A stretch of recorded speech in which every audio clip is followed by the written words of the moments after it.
Bridget, I am so excited to have you here today with me. And I've known you for many years. And Yeah. one characteristic that really sticks out in my mind about you is you're a great connector and network of people. Actually, women, you're really good at networking with women. So, can you tell us how you developed this passion for helping others, especially women? Yeah, I mean, I think that I think you know a little bit about my background, and thank you so much for having me on your podcast. But um, I think you know that I grew up in a family and with a life that did not have a ton of privilege. I didn't actually know people who had professions like the professions we have. And when I finished college, I very quickly realized that the way I was going to make it in this world was through meeting people and connecting with them. And I was very lucky. My first job out of college was through a connection of a friend somebody who was just very generous with his time and really sat down with me, talked about my background, and really took me through what the opportunities for me within his company might be. And I have forever been grateful to him for that experience. And one of the things that I took from that was this is how the world works. Like I quickly figured out after college that that was the thing that was really going to help me set myself apart from other people because I didn't have a, amazing pedigree. I didn't have a family that had connections. Um, I really am up from my bootstraps, as I think you know, and it's the thing that I just sort of started my career with, and I've kept with it, both with men and with women. I have, an incredible network of women friends and professional colleagues, but also with men. Like I think it's super important that you network across the board and that your network really reflects the world that you want to live in. Thank you so much for that. I mean, when we look back on your career, it's been this kind of winding odyssey of retail and tech, and now you're founder and CEO of Yeah. your own business, which is very exciting to and from. But there's really not enough female leaders in retail or specifically the tech space for sure. And so they're not we're not able to elevate women in those higher ranks. The road can be difficult and challenging. So can you tell us a little bit about maybe some of the significant challenges you faced on your path to leadership and how you overcame them? Yeah, I mean, I don't think anyone's ever referred to my career as an odyssey, but I'll take it. But I think that the thing for me, and I'm sure for many other women in retail, is when I went to college, I was a first generation college student. When I went to college, the thing I wanted to do when I got out of college was make sure I did not work in retail. I worked in retail my entire life, like high school, college. So I paid for college. And I just thought that it wasn't like a real career.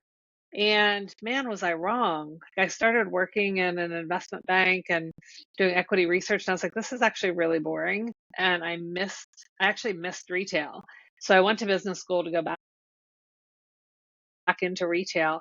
And I just didn't know that it was a path. Even then, when recruiters would come onto campus, and at the time it was when like Ann Taylor and The Gap and all these retailers had great training programs, but even the marketing of those programs felt like they were training you to work in a store. And of course, there's nothing wrong with working in a store. Store is a great path. Like I've spent so much of my career in stores physically. But at the time, it just like the marketing of it wasn't. And if you look at like the work that people like Ron Thurston are doing around like elevating the path of the professional career that you can have out of retail, it's really incredible. And I think it is like a very different time now. But even when I was working in retail, when I was working, for brands like L'Oreal and Ralph Lauren and Tiffany and Co., I still didn't know that you could then make this jump to technology.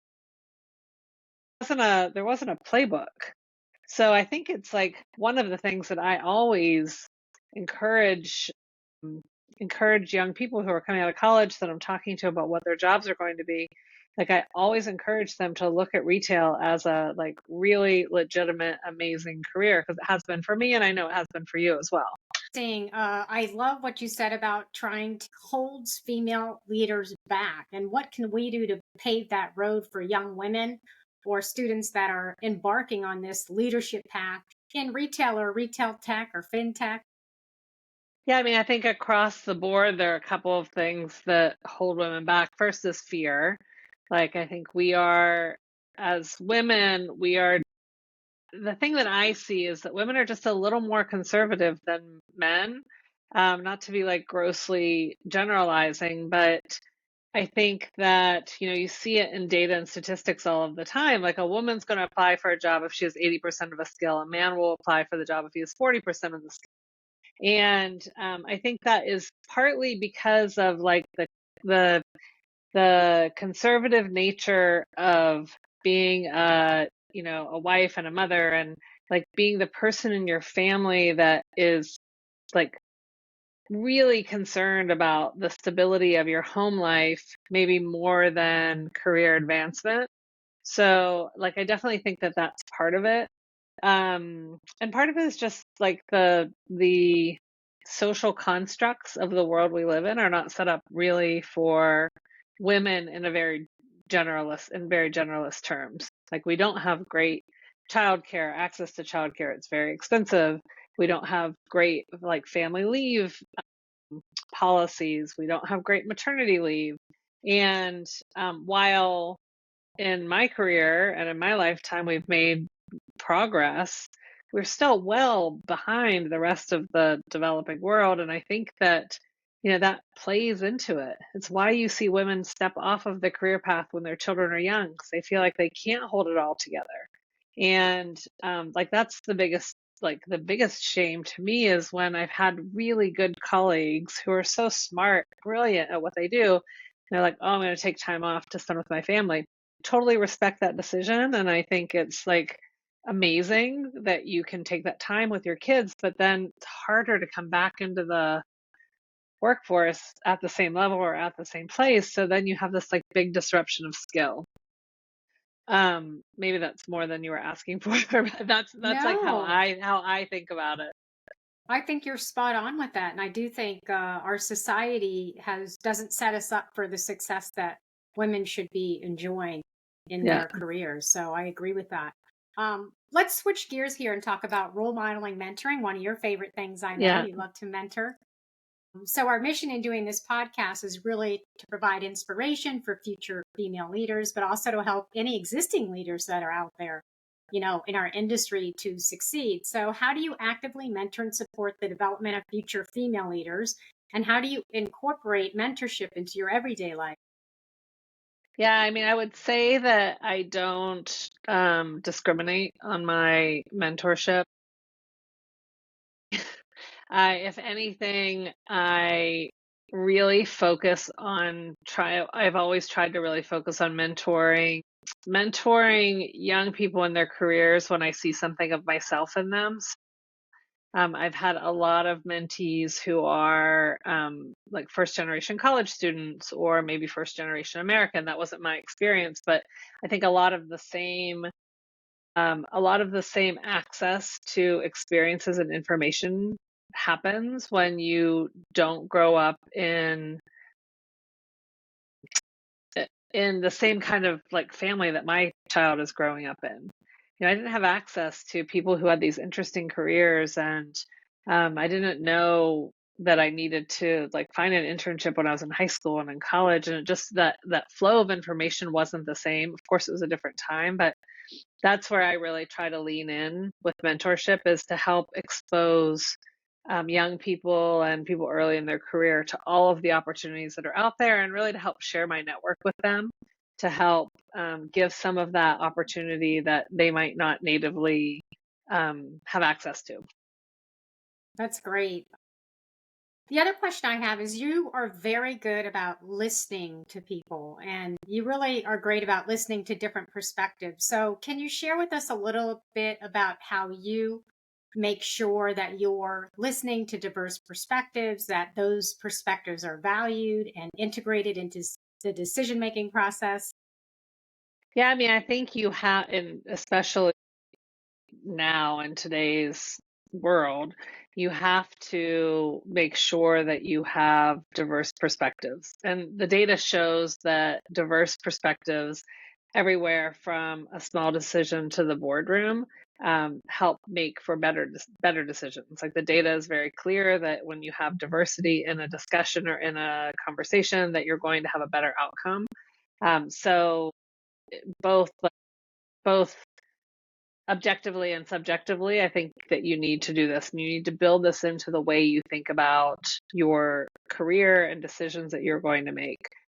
And one of those things is just being intentional about it. Like being intentional, like when we started building the advisory board for To and From, the company that I started a couple of years ago, it was very intentional that I wanted a good representation both of age, diversity, experiences, because you need all of those inputs to make the best decisions. So I think like being intentional about it is not to overuse that word, but I do think that you have to set out with some intentionality, because if you don't, then you're going to lean on your closest networks that may or may not have that diversity that you need.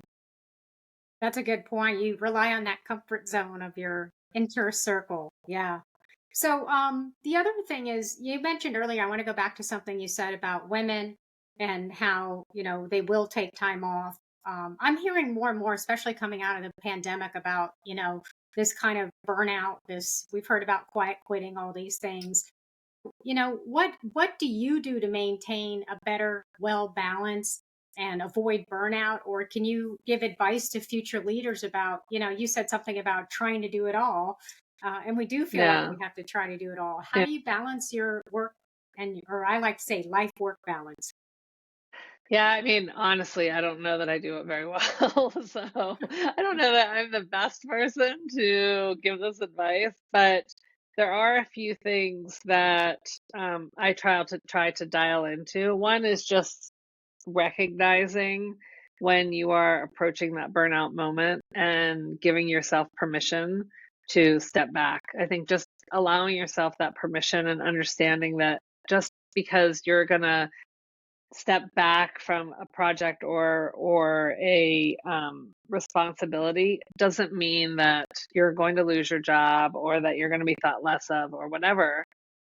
But the thing that goes alongside of that, I think that's really important, and the thing I really try to do, and you know this about me, is transparency. Like I think if you have transparency in what's happening in your life, and you say to your team or you say to your boss, I'm feeling really burnt out, I'm going to take Friday off.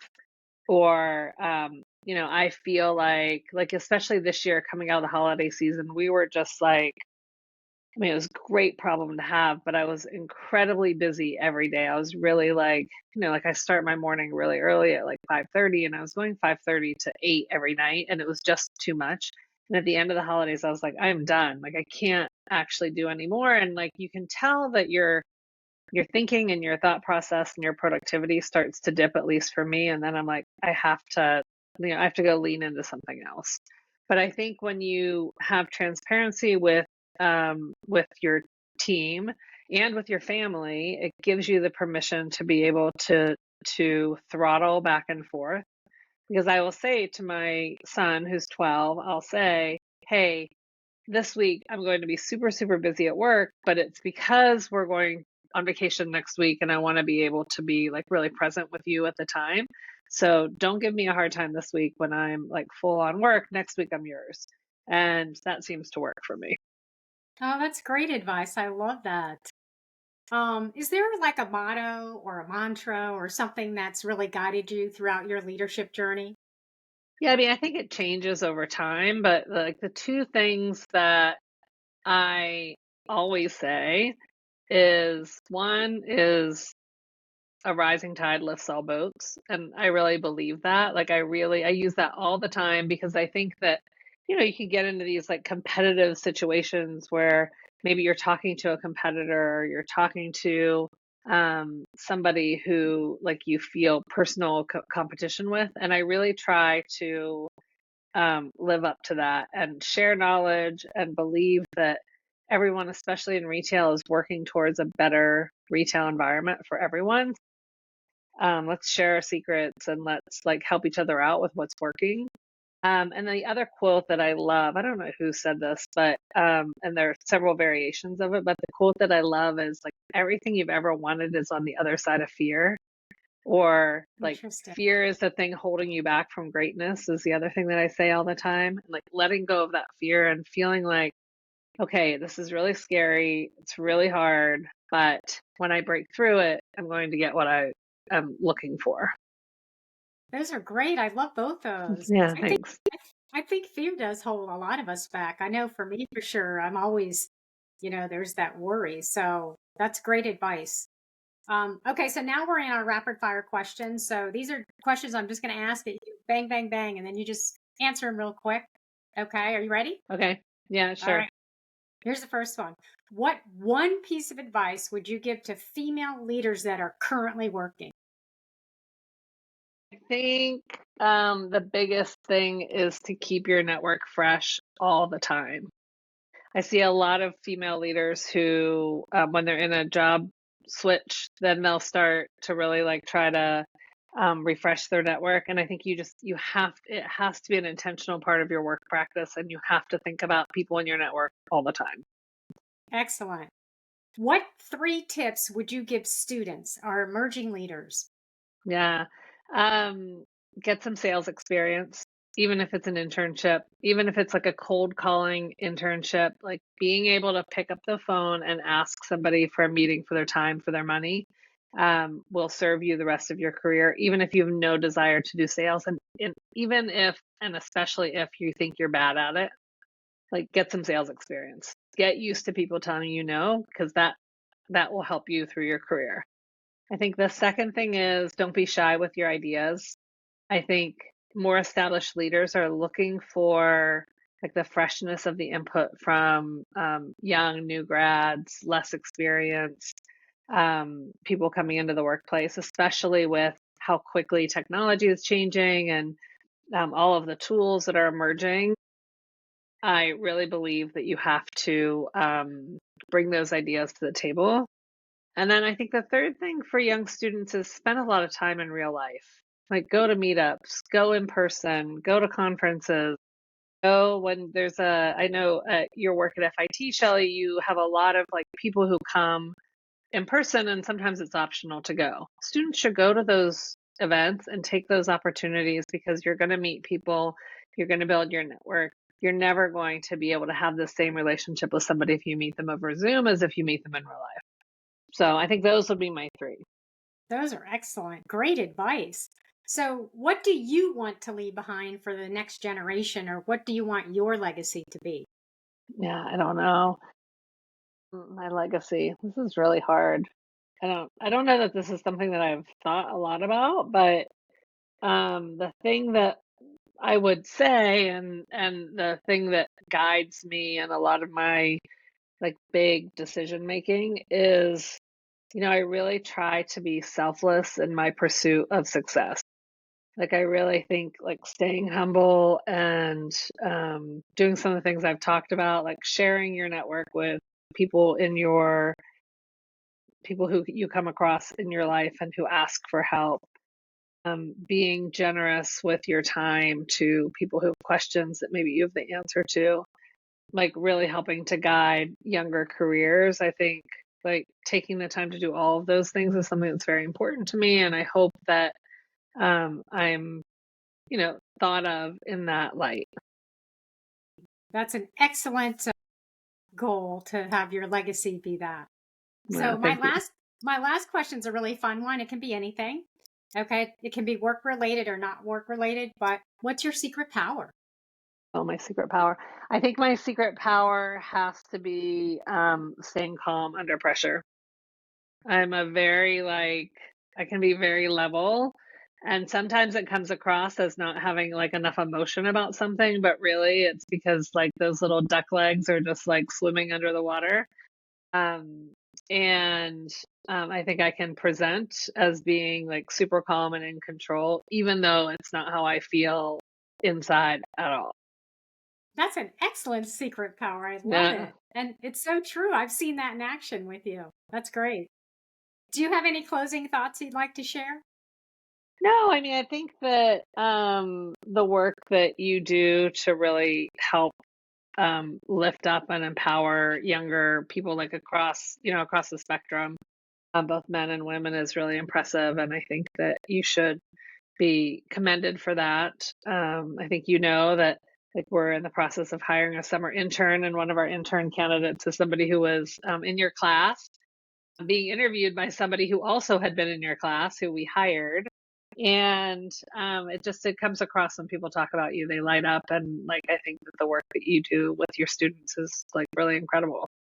Well, thank you so much for that. And thank you for coming to FIT. You've spoken at Yeah, several of my classes. You did a big event at FIT, always happy. women leadership event. So we appreciate that so much. And thank you so much for being here today. Yeah, no problem. Thank you, Shelley.